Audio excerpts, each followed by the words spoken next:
కొనుక్కునే పరిస్థితి. ఈరోజు మా అక్కల్ని అడుగుతున్నా, నా ఎదురుగా ఉన్నారు, ఆ 10 సంవత్సరాలు దొడ్డు బియ్యం ఎన్నడైనా వండి మీ బిడ్డలకు బుక్కెడు బువ్వ పెట్టినరా?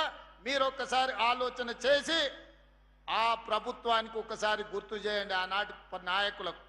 ఈనాడు ఈ ప్రభుత్వం పెద్దలు ఉత్తమ్ కుమార్ రెడ్డి గారి నేతృత్వంలో హుజూర్ నగర్లో సన్న బియ్య కార్యక్రమం ప్రారంభించి రేషన్ కార్డులకు సంబంధించి తుంగతుర్తిలో కార్యక్రమాన్ని తీసుకున్న తర్వాత ఈరోజు 3,48,00,000 ప్రజలకు ప్రతి నెల 2,16,000 క్వింటాల సన్న బియ్యాన్ని మీ ఇంటి దగ్గరికి ఈరోజు తెచ్చిస్తున్న మాట వాస్తవం కాదా?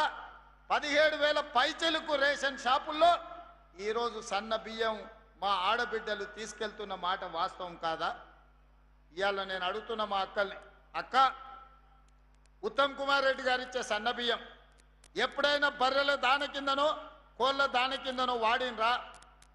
ఆనాడు దొడ్డు బియ్యం బర్రెలకో కోళ్ళకో దానగా వాడితే ఈనాడు ఉత్తమ్ కుమార్ రెడ్డి గారు ఇచ్చే సన్న బియ్యం సంటి బిడ్డలకు బుక్కడి బువ్వ పెడుతున్నారు. కుటుంబం మొత్తం కడుపు నిండా ఈరోజు బుక్కడి బువ్వ తింటున్నారు, కంటి నిండా నిద్రపోతున్నారు. ఆనాడు 60 రూపాయలు ఉన్న సన్న బియ్యం ఈరోజు రేషన్ షాపుల్లో మనం ఈ బియ్యం ఇవ్వడంతో 45-50 రూపాయలకు తగ్గి 10 నుంచి 15 రూపాయలు మార్కెట్లో సన్న బియ్యం ధర తగ్గడానికి ఈరోజు ఉత్తమ్ కుమార్ రెడ్డి గారు అందిస్తున్న సన్న బియ్యం కారణం కాదా అని నేను అడుగుతున్న మిత్రులారా, కాంగ్రెస్ వస్తే కరెంటు ఉండదు, కాంగ్రెస్ వస్తే కరెంటు కోతలు అన్నారు. 32 నెలలు అయింది. ఈరోజు రైతాంగాన్ని నేను అడుగుతున్నా, ఏ ఒక్క క్షణమైన కరెంటు పోయిందా? ఈరోజు రాష్ట్రంలో గ్రామీణ ప్రాంతాల నుంచి తండాలలో, గూడాలలో, మారుమూల పల్లెల్లో ఉచిత కరెంటును అందిస్తున్న మాట వాస్తవం కాదా? ఈనాడు రైతులు ఆనందంగా వ్యవసాయం చేసుకుంటున్న మాట వాస్తవం కాదా?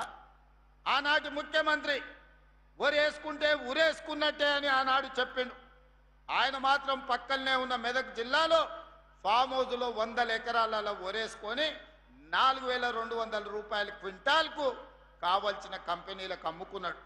ఆనాడే నేను చెప్పిన, తెలంగాణ రాష్ట్ర రైతాంగం కాంగ్రెస్ అధికారంలోకి వచ్చిన తర్వాత మీరు పండించే వరి ధాన్యాన్ని మేము కొనుగోలు చేస్తామని చెప్పినాం.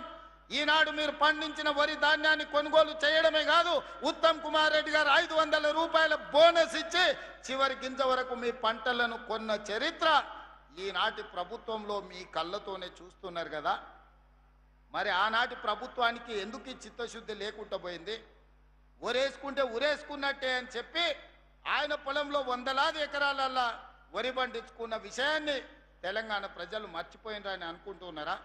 మరి ఈనాడు మీకోసం కష్టమైన బరువైన 500 రూపాయల బోనస్ తోని ఈరోజు వడ్లు కొనుగోలు చేయడమే కాదు, ఆ వడ్లను బియ్యంగా మార్చి 3,48,00,000 మంది పేదలకు సన్న బియ్యాన్ని అందించే కార్యక్రమాన్ని మన ప్రభుత్వం ముందుకు తీసుకెళ్తున్నది కదా.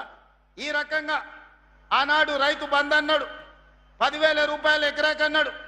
నేను రైతు బంధు చేయలేదు, రైతు భరోసా మీద ఇంకా 2,000 పెంచి 12,000 రూపాయలు ఎకరాకి ప్రతి సంవత్సరం 32 నెలల్లో 36,000 కోట్ల రూపాయలు రైతు భరోసా పథకం కింద 70 లక్షల రైతుల ఖాతాలలో మా ప్రభుత్వం ఇందిరమ్మ రాజ్యంలో ఈరోజు రైతుల ఖాతాలో నగదు బదిలీ చేసినాం. నేను సవాల్ విసురుతున్న చంద్రశేఖరరావు గారికి, నీ జిల్లా గడ్డ మీద నుంచి రా, శాసనసభలో చర్చిద్దాం. రైతుల కోసం మేము చేసిన మేలు ఏందో, మీరు చేసిన అన్యాయం ఏందో ఈరోజు మాట్లాడదామని నేను అంటున్నా. అదేవిధంగా ఆనాడు 1,00,000 రూపాయల రుణమాఫీ అన్నాడు, 4 విడతలు అన్నాడు, అసలు ఇస్తా అన్నాడు, మిత్తిస్తా అన్నాడు. 2 సార్లు ముఖ్యమంత్రి అయినా 6 లక్షల రూపాయల రుణమాఫీ చేయలేదు. ఆయన ఇచ్చిందంతా మిత్తికే సరిపోయింది. కానీ మన ప్రభుత్వం అధికారంలోకి వచ్చిన వెంబడే సంవత్సరం తిరిగే లోపల 21,000 కోట్ల రూపాయలు 25 లక్షల మంది రైతుల ఖాతాలలో 2 లక్షల రూపాయల రైతు రుణమాఫీ నగదు బదిలీ చేసి భారతదేశం మొత్తం మీద అప్పులు లేని రైతుని తెలంగాణ రాష్ట్రానికి అందించిందన్న విషయం నేను ఈ సందర్భంగా చెప్పదలుచుకున్నా. కేంద్ర ప్రభుత్వం ఇచ్చిన నివేదికల్లో అతి తక్కువ అప్పుల్లో ఉన్నది తెలంగాణ రాష్ట్ర రైతాంగం అని నివేదిక ఇచ్చిన మాట వాస్తవం కాదా? బీజేపీ నాయకులకు కనిపిస్తలేదా అని నేను అడుగుతున్నా. మీ ప్రభుత్వం